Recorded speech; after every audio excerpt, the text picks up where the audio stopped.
Hola, ¿qué tal, amigas y amigos del canal? Estamos aquí otro día más para seguir presentando todo lo encontrado en esta investigación. En el último día lo habíamos dejado en esta isla de púrpura tiria, de ese tinte antiguo del que presumía esta civilización atlante. Habíamos visto precisamente sus cortes angulares en todas estas zonas donde se aprecian en la oscuridad, y ya lo habían mostrado en diferentes vistas, en 2D y en 3D, donde se ven perfectamente esos cortes angulares por toda la isla. Y para que no tengan, por ejemplo, como aquí, para que no tengan ninguna duda, vamos a ver como pronto, como primero, precisamente una prueba de esto que estoy diciendo, ya que hay un canal que me costó bastante encontrar el papel donde lo tenía escrito, porque tengo en esta investigación muchos papeles pequeños y recortados con apuntes y sin ordenar, sinceramente. Y seguimos viendo imágenes de estos cortes angulares. Si lo ponemos en 2D, ya vemos perfectamente la altura y todo de estos cortes, pero vamos precisamente como primero a leer un pedazo del texto de Solón y transcrito por Platón después de la conversación entre Critias, Timeo, Sócrates y Hermócrates, que habla de la isla precisamente hecha a mano y relata lo siguiente. Dice textualmente: tenía la forma de un cuadrilongo recto y prolongado, y si faltaban estas condiciones en algún punto, esta irregularidad habría sido corregida al tratar el foso que la rodeaba. En cuanto a la profundidad, la anchura y longitud de este foso, es difícil de creer lo que se cuenta cuando se trata de un trabajo hecho por la mano del hombre. Eso dice textualmente el texto. Si alejamos la vista, en 3D nos damos cuenta perfectamente que esta isla, que yo llamo la de púrpura tiria precisamente porque se asemeja el color a ese tinte antiguo, pues tiene forma de cuadrilongo y prolongado. Y creo que el texto está hablando de esta isla precisamente, ya que, si no recuerdan mal, si nos vamos a la isla central, es redonda. Ya lo vemos por sus canales, a no ser que esté hablando de esta parte central que engloba también los cimientos de los palacios, que son estos. Esta forma entre estos dos canales sería una forma de cuadrilongo prolongado también. Pero, según el texto, después sigue hablando de las ramificaciones de los canales y de la bajada de las montañas de diversos productos que se embarcaban en los muelles de Tarsis, que salían desde los muelles de Tarsis. Eso lo relata Solón en su texto y también lo relata Ezequiel en el texto de las profecías contra la nación de Tiro. Y vuelvo a repetir, digo nación y no ciudad de Tiro. Hay una ciudad de Tiro entre el Éufrates y el Tigris, pero ya explicaré esta situación en el próximo capítulo, que veremos un detalle bastante significativo en toda esta investigación. No quiero adelantar nada, pero ya verán que la verdad es bastante fuerte. Pero bueno, lo habíamos dejado en el último vídeo precisamente en esta zona del sur de esa isla cuadrilonga, como pone el texto de Solón, y habíamos visto de final pues estas salinas que están pues bajo lodo precisamente por el paso del tsunami, cosa que veremos dentro de un rato. Aquí, precisamente en la entrada de estas salinas, nos damos cuenta también de que los cortes del canal son totalmente angulares, y si lo ponemos precisamente en 2D, pues lo veremos mucho mejor, ¿verdad? Vemos incluso hasta la altura de esos canales y vemos perfectamente que están cortados en líneas rectas, que es como supuestamente se sacan los bloques de construcción. Hay que cortarlos precisamente en líneas rectas para sacar buenos bloques de construcción, como pone el texto de Solón. Recuerden que el texto de Solón relata que utilizaban todo lo extraído de estos canales hechos a mano para la construcción de todas sus ciudades y monumentos, etcétera, etcétera. Pues bien, vamos a ponerlo en 3D otra vez y a orientar el plano y nos vamos a ir a una zona para que ustedes vean claramente que son hechos a mano precisamente esos canales.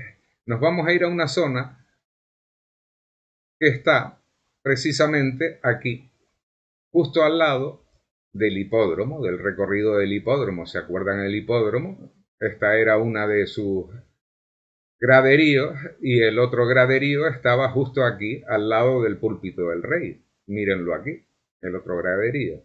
Pues bien, nos vamos a situar precisamente en un canal que encontré en mis apuntes, un canal seco, porque hoy en día está seco, y tenemos la suerte de que se ven precisamente esos cortes angulares hechos por la mano del hombre, que atestiguan precisamente eso. Estos cortes, si lo ponemos en 2D, los vemos perfectamente. Estos cortes angulares no son naturales, evidentemente.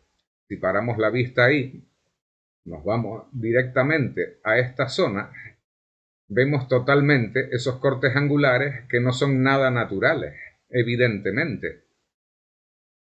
Aquí tenemos precisamente la prueba de un canal seco hecho por la mano del hombre, como relata el texto de Solón y transcrito por Platón. Precisamente esta es una prueba real de la talla a mano de esos canales. Cambiamos de vista a 3D y orientamos el plano y volvemos a la isla del Púrpura Tiria para seguir viendo precisamente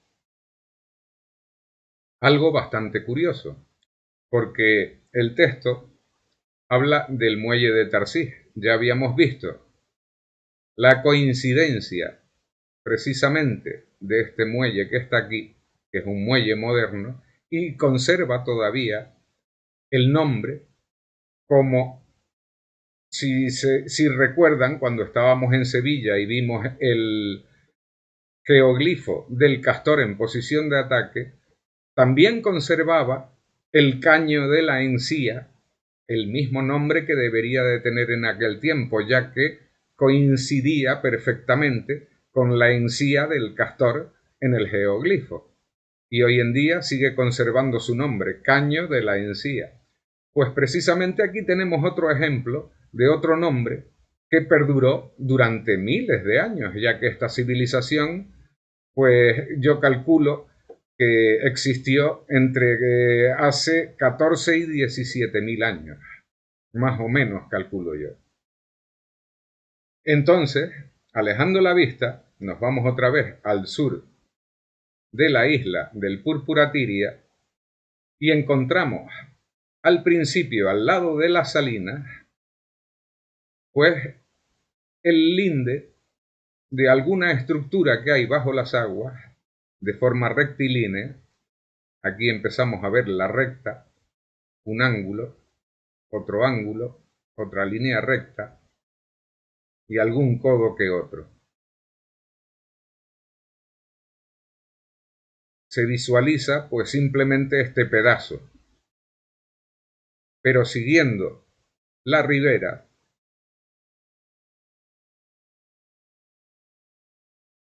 encontramos al principio estas construcciones antiguas, que si lo ponemos en 2D, vemos que son canales antiguos que ya hoy día no sirven para nada, evidentemente, canales secos y construcciones antiguas que hoy día, vuelvo a repetir, no tienen ningún uso y se ve que en algún otro tiempo sí tuvieron su uso. Y ya veremos qué uso tenían ahora, porque no muy lejos está lo que quiero enseñarles. Ven todo lo que les digo, esta construcción con estos puentes, esta construcción de aquí, esta que les marco aquí, ahí, y estas de aquí. Que si se fijan, porque en esta ribera hay muchos sitios donde se encuentra precisamente esto que estamos viendo aquí al lado de esta construcción, que son muchas maderas arremolinadas en un mismo sitio. Eso me hizo sospechar de que había estructuras de madera antes de que pasara el tsunami. Y sigo haciendo hincapié con lo del tsunami porque ahora vamos a tener precisamente una de las pruebas que el doctor Jiménez del Oso, por el cual siempre sentí una gran admiración, hizo un programa precisamente donde se calculaba por el método del carbono 14 la edad de lo que vamos a ver ahora. Y precisamente por la época en la que se hizo el programa, no se le hizo mucho caso, porque en aquella época se creía precisamente que la humanidad había descubierto simplemente la agricultura hacía 5.000 años y no 17.000 como hoy día se sabe gracias al yacimiento de Göbekli Tepe. Y por supuesto, si hubo un yacimiento en Göbekli Tepe, hubo yacimientos en todas las partes del mundo, porque no solamente en Göbekli Tepe iba a existir la humanidad, como estamos viendo precisamente ahora, al descubrir todo este yacimiento de la Atlántida, que precisamente creo que cohabitaron Göbekli Tepe y la Atlántida. Aquí encontramos el primer muelle antiguo de Tarsis.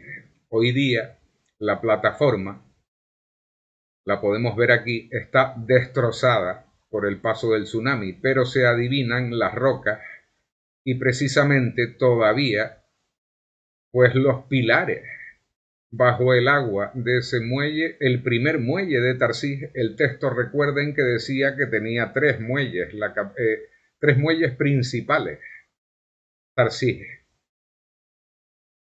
Si seguimos hacia abajo,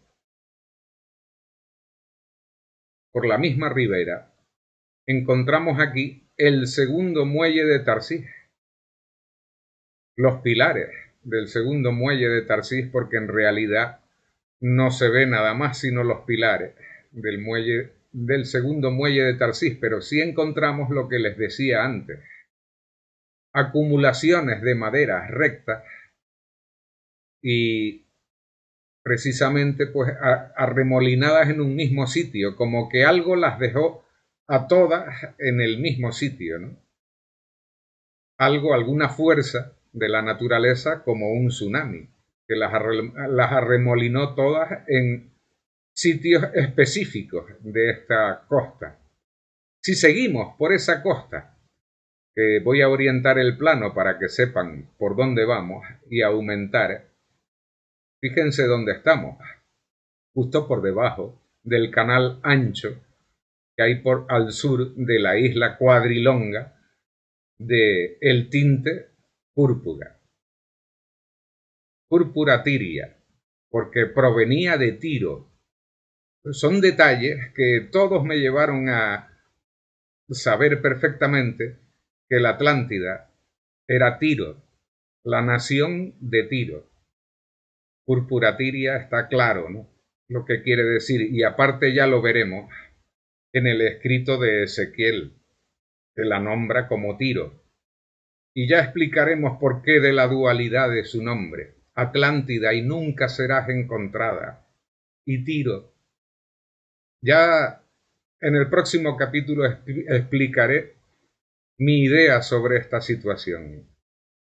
Bien, seguimos y vemos el primer punto donde encontramos el primer volardo. Lo tienen aquí. Ahí precisamente, el primer volardo entre pues sedimento y lodo que dejó el tsunami arrastrado. Supongo que bajo este lodo habrá otro muelle, ya que hay un volardo en esa situación.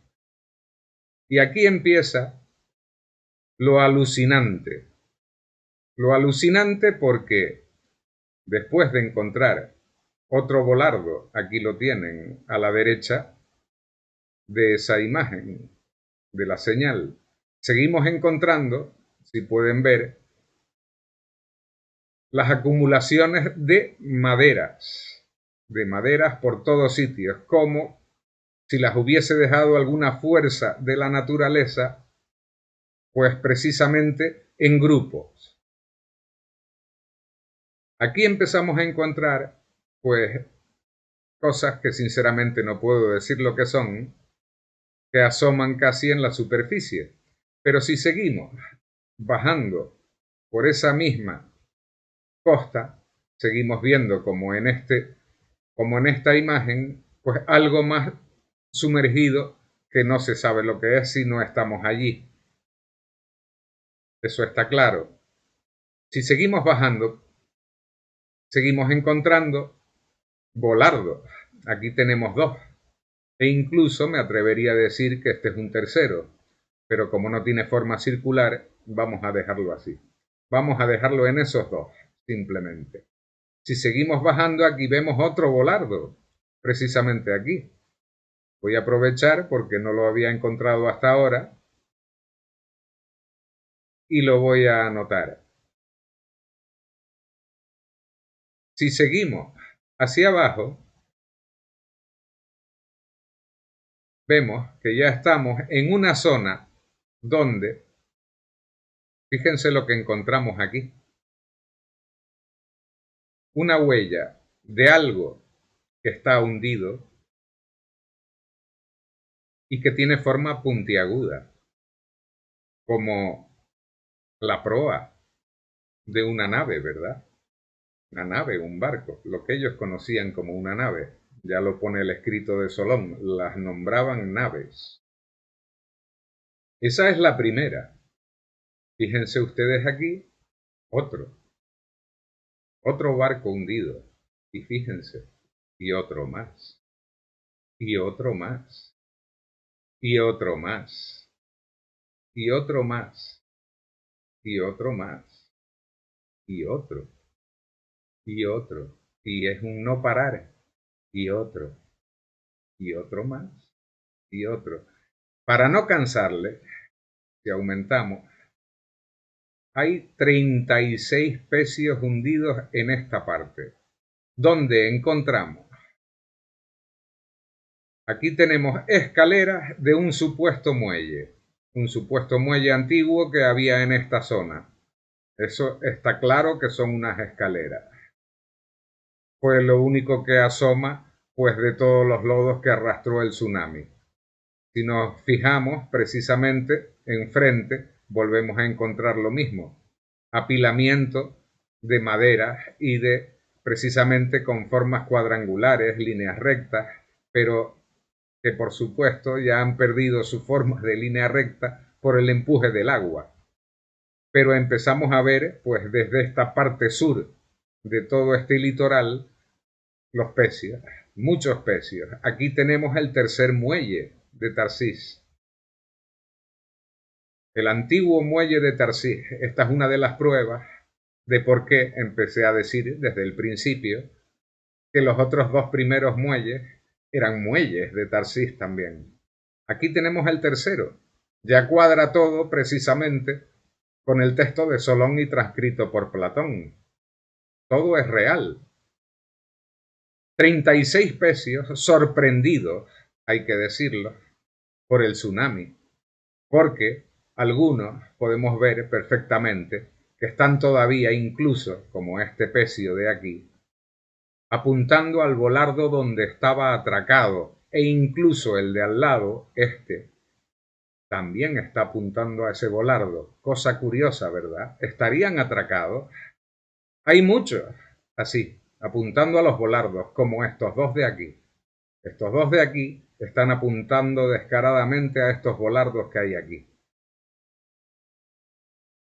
Hay muchos que están precisamente, como este de aquí también, estos dos de aquí estarían apuntando a estos volardos que habría por esta zona de aquí. Y todos, precisamente todos, sin fallar uno, todos están apuntando a volardos que hay en el litoral, en la costa del litoral, que todavía se ven. Quiere decir eso, fíjense qué descarado, si trazamos una línea desde el pico de la proa hasta el pico de la popa, nos apunta directamente al volardo correspondiente. Quiere decir eso que descaradamente y sin ningún lugar a duda, todos estaban atracados en su muelle, atracados en sus volardos. Quiere decir eso también, sin ningún tipo de duda, que fueron sorprendidos por el tsunami. Me atrevo a decir que con su carga dentro. Eso es algo que hay que tener en cuenta porque lo más seguro es que llevan su carga dentro. Carga que puede despejar muchísimas dudas, porque, vuelvo a repetir, que el estudio con carbono 14 que hizo el doctor Jiménez del Oso les dio de 14 a 17 mil años en aquella época.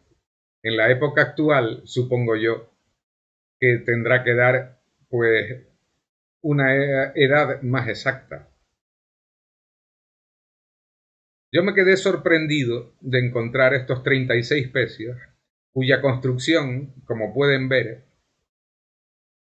si recuerdan en los primeros vídeos, cuando puse las imágenes de los pecios que encontraron en la ciudad sumergida que estaba enfrente a la bahía de Abukir,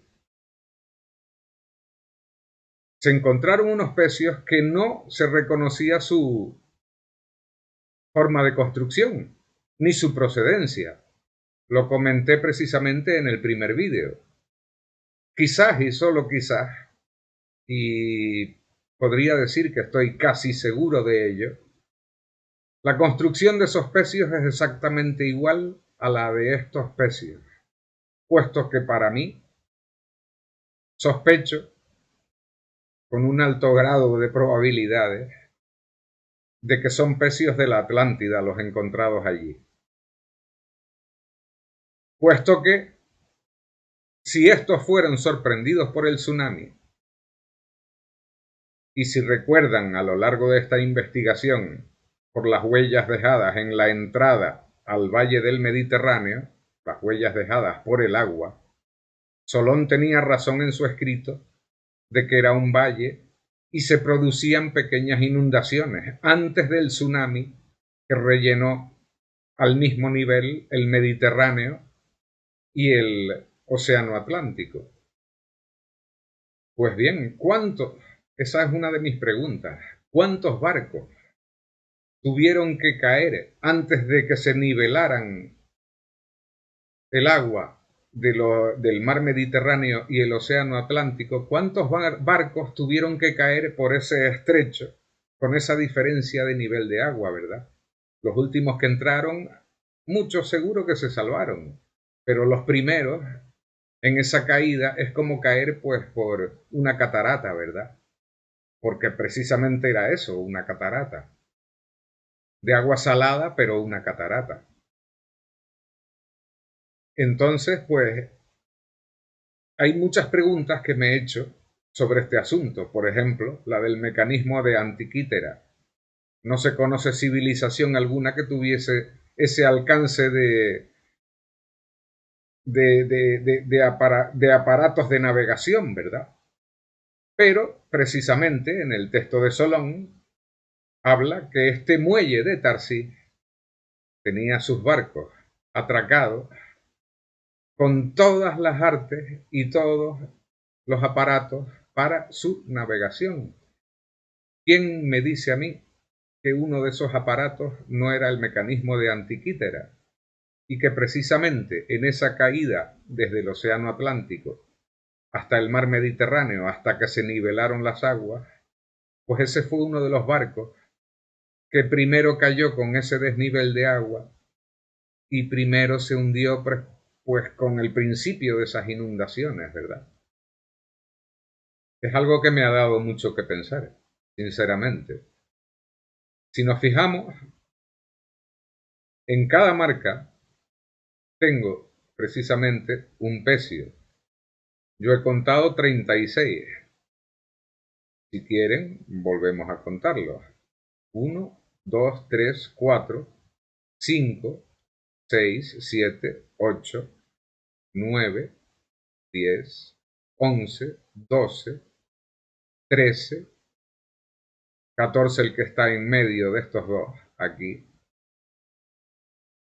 15, 16, 17, 18, 19, 20, 21, 22, 23, 24 el de adelante, 25 el de atrás, 26, 27, 28, 29, 30, 31, 32, 33, 34 y 35, y algunos se me habrá escapado, porque son 36. Esos son los que yo he contado. Pues bien, si recuerdan, esta misma construcción, acerco la imagen para que se fijen. En la construcción precisamente aquí se aprecia casi perfectamente los travesaños perpendiculares por fuera y horizontales en la parte interna. Precisamente ese tipo de construcción, si recuerdan, en esta parte que no está muy lejos a esa, encontramos también estos dos pecios de aquí. Y si se fijan, tienen la misma forma de construcción. La parte interna horizontal y la externa vertical. Al igual, por si no se acuerdan, también en Cádiz, se acuerdan que también en su isla, que también la había, en su isla de Purpuratiria, aquí está.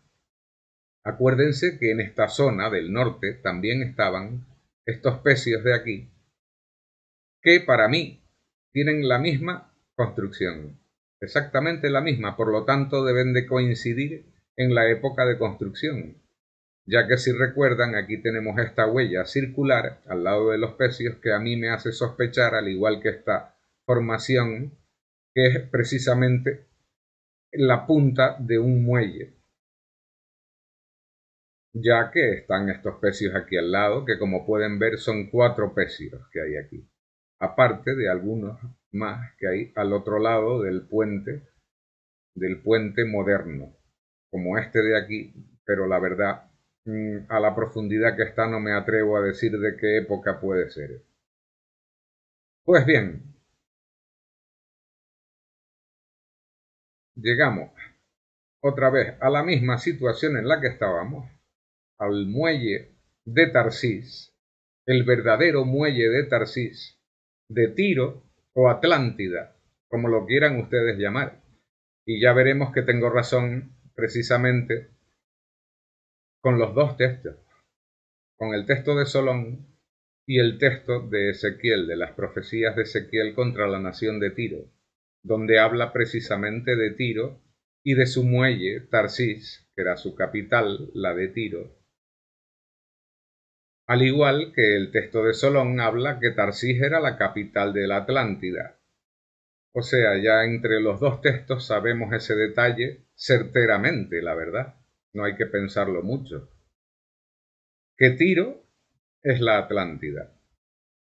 Pues bien, si seguimos hacia el sur por todo ese litoral, vamos encontrando cosas que se pueden asemejar, pues son muchos lugares donde están vallados precisamente con muros antiquísimos, pero que en realidad no se aprecia nada hoy día dentro, precisamente por esos lodos que dejó el tsunami, que arrastró el tsunami y no nos deja ver hoy día muchas pruebas de todo esto, ¿verdad?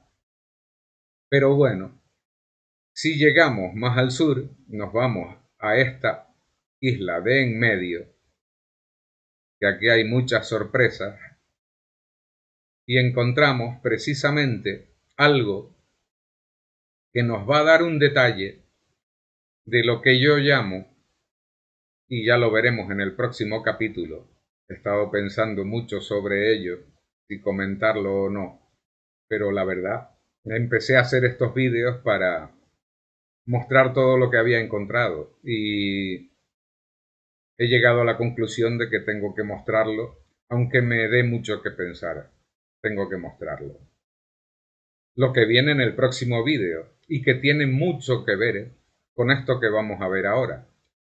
Esto se encuentra en la isla de En Medio, en Huelva.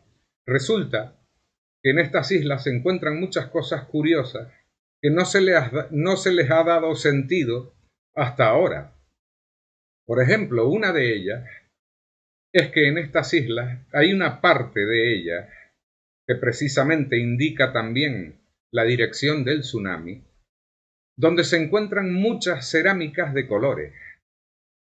Muchas cerámicas de colores y donde nadie, por lo menos hasta ahora, ha encontrado los contornos. Ya vimos anteriormente en Sevilla, en los geoglifos de Sevilla, que todos tienen contornos hechos con piedra. Ya vimos que la mayoría están bajo el agua. Por eso hice el comentario en su debido momento, cuando estábamos viendo en el capítulo de los geoglifos de Sevilla, hice un comentario que creía firmemente que eran geoglifos hechos con agua, como si hoy cogiéramos una piscina y le hiciéramos un dibujo en sus losas, en las del fondo de la piscina, y desde el cielo veríamos el dibujo o el geoglifo que hayamos representado precisamente con esas losetas del fondo de la piscina, ¿verdad? Unos geoglifos hechos de esa manera. Eso quiero que capten esa idea. Entonces, pues resulta que si ha pasado un tsunami por encima, tiene una acumulación, que es lo que se encuentra en muchas partes de las islas de en medio, en Huelva, una acumulación de cerámicas de colores, quizás, y solo quizás, indiquen que eran el fondo de estos supuestos geoglifos, ¿verdad? De estos supuestos geoglifos que hoy día, gracias a Dios, todavía se conservan sus contornos y una acuarela perfecta que en el próximo capítulo les mostraré, que tiene muchísimo que ver con esto que vamos a ver ahora y se los voy a mostrar, porque es una fagotización descarada de una cultura. Ya les hablé de esto en cuestión de las torres de vigilancia, mencionadas en el escrito de Solón. Decía que la Atlántida tenía en toda su litoral, en el Atlántico, torres de vigilancia y de defensa. Resulta que estas torres se encuentran desde Cádiz hasta Portugal. Ya tenemos el litoral de lo que se llamaba la Atlántida. Voy a dar precisamente la explicación de mi idea. La Atlántida, se empezó a hablar de la Atlántida para esconder a Tiro y su civilización, sus costumbres y su religión. Las siguientes culturas fagotizaron precisamente esta civilización. Primero, su nombre. Aparecen muchos Tiros después de este. Precisamente, no sé si con la intención de hacer olvidar a este Tiro o como recuerdo de una gran nación. Segundo, las torres de vigilancia. Todas las del litoral del sur de la península ibérica, desde Cádiz hasta Portugal, todo eso no fue romano, porque se les atribuyen las mismas torres que en Portugal a Roma, las que hay en la península ibérica, en Huelva, en Sevilla y en Cádiz. ¿Cómo Roma, es una de mis preguntas, va a construir torres que hoy día, cuando no ha cambiado el nivel del agua del Atlántico, desde la época romana hasta la actual, cómo van a construir los romanos torres de vigilancia justo en una playa si no hay cimientos?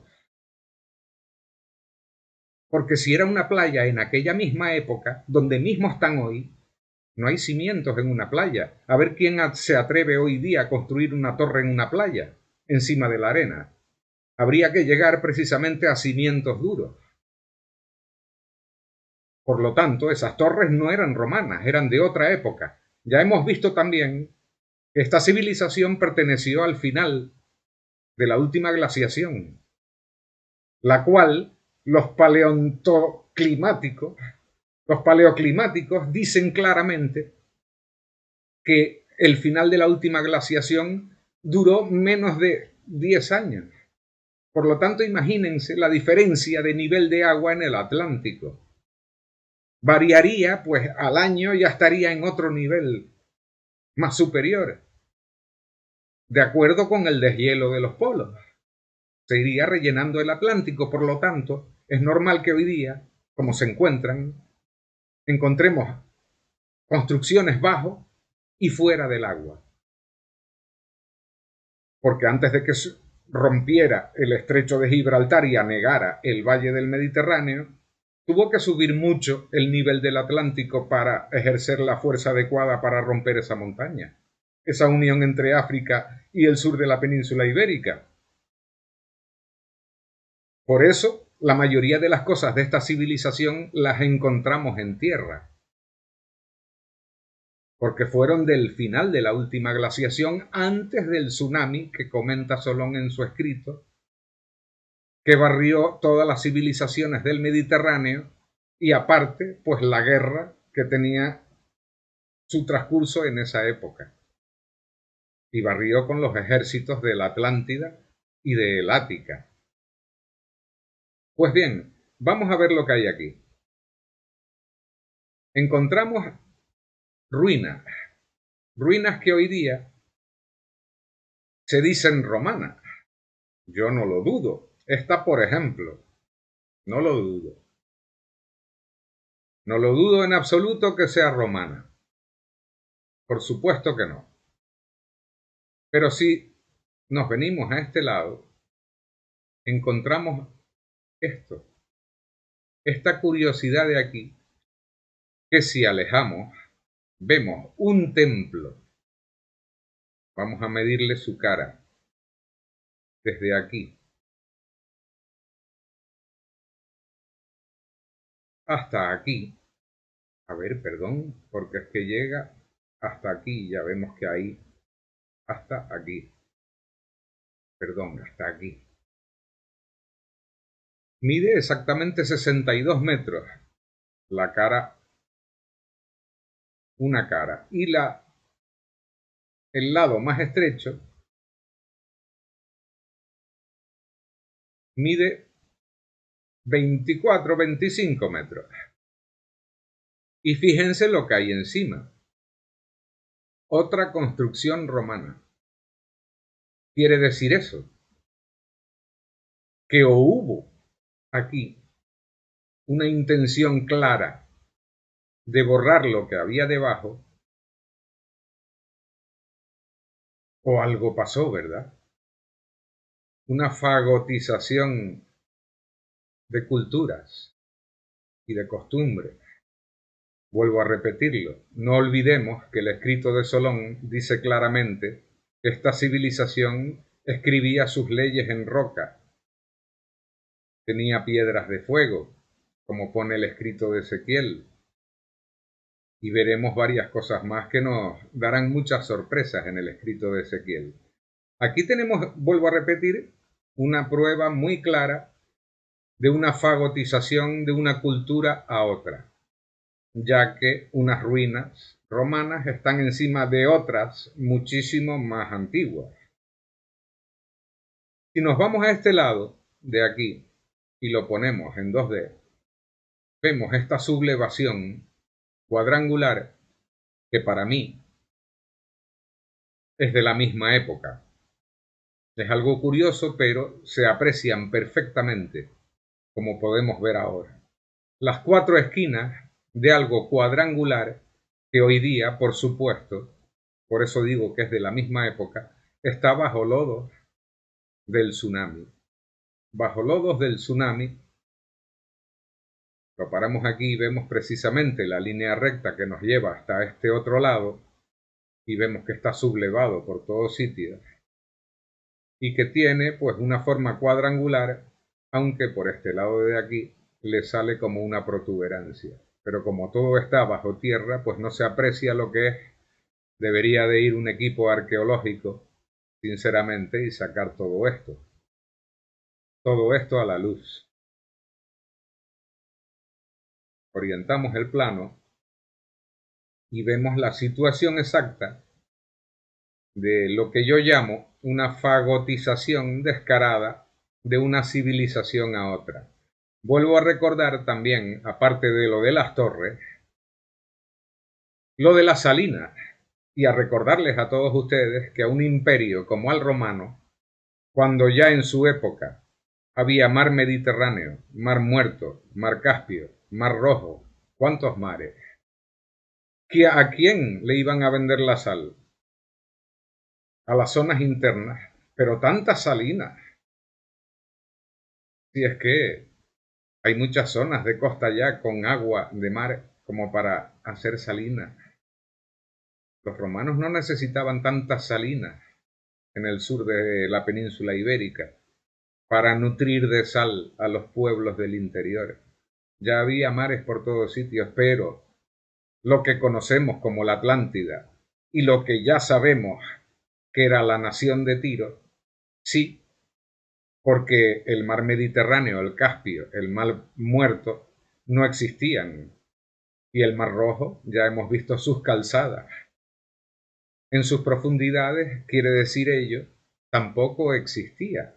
Por ahí va el cauce del Nilo, ya lo vimos, precisamente por donde hoy está el mar Rojo.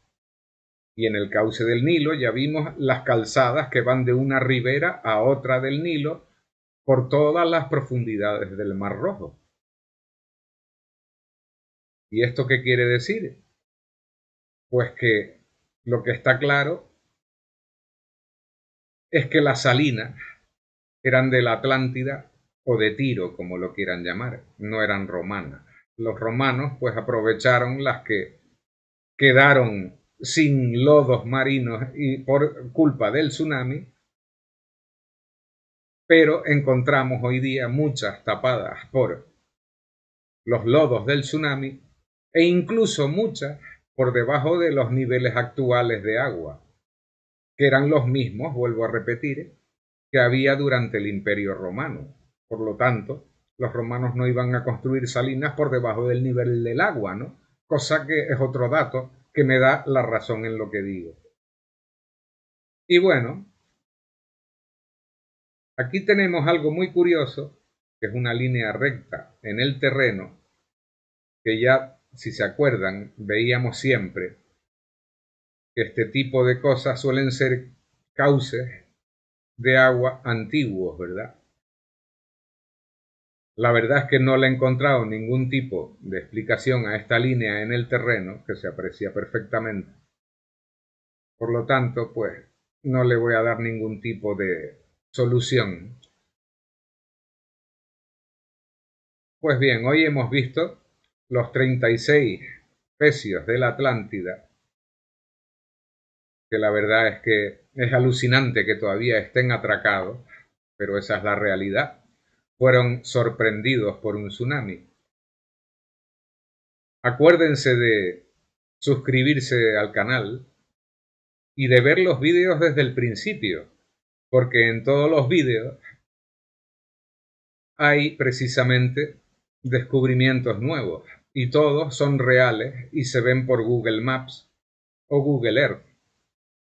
Denle a la campanita para que les avise del próximo vídeo y en el próximo les garantizo una gran sorpresa, porque si se han leído el texto de las profecías de Ezequiel, en Tiro, dicen las profecías, que había ciertas cosas que se llevan buscando milenios. Y si yo les dijera que las he encontrado, lo dejo ahí. Suscríbanse al canal, pulsen la campana para que les avise de un nuevo vídeo. Hasta pronto y un abrazo.